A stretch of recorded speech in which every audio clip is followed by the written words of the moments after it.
Hello, my fellow oddities. Welcome to another episode. Today is part 4 of our Panther Chameleon. If this is your first time, please hit that subscribe button, hit that like button, go ahead and share. Also, while you're at it, take a visit to that website. I've got all sorts of stuff available on there to help support me. And now that that's out of the way, let's get right into today's video. So before we get into the meat of today's content, I wanted to go ahead and add a little bit more highlights up top here. So I just mixed up some very light red, almost pink, with just a little bit of yellow and brown added to it to help kind of warm it up a little bit. And I don't necessarily think I got the tone exactly correct, but I do like how it ended up looking. And after we get all that highlighted part done, we're going to move on to the girth of today's video, which is mostly just staying with our red tones. We are going to be focusing on the red and moving down to the lower part of our painting and getting all his neck area done and his foot.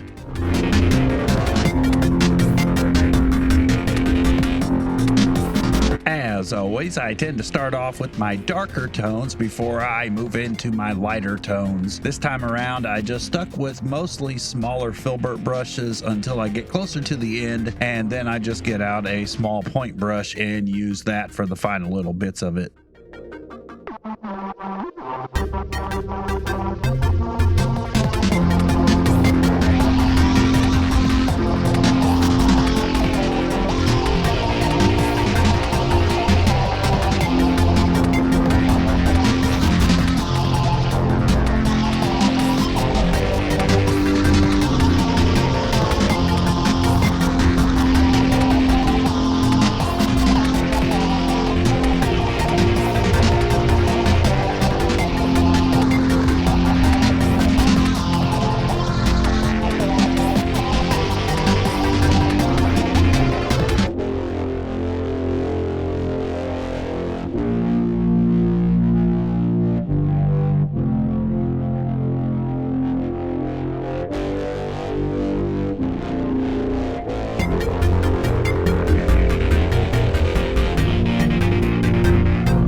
So originally I was going to try and complete this just in 4 episodes like my last 2 animal paintings have been, but this one's just quite a bit more detailed, so I'm gonna need at least another episode, if not 2. I'm gonna say it's just 1, but you never know.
right, that's going to do it for this episode. If you've been following along, then you should have something relatively close to this. This Panther Chameleon's coming out fantastic. Tune in next time. We'll get some more work done. Remember, if this is your first time, hit that subscribe button, hit that like button, take a visit to that website, and I'll see you in the next episode.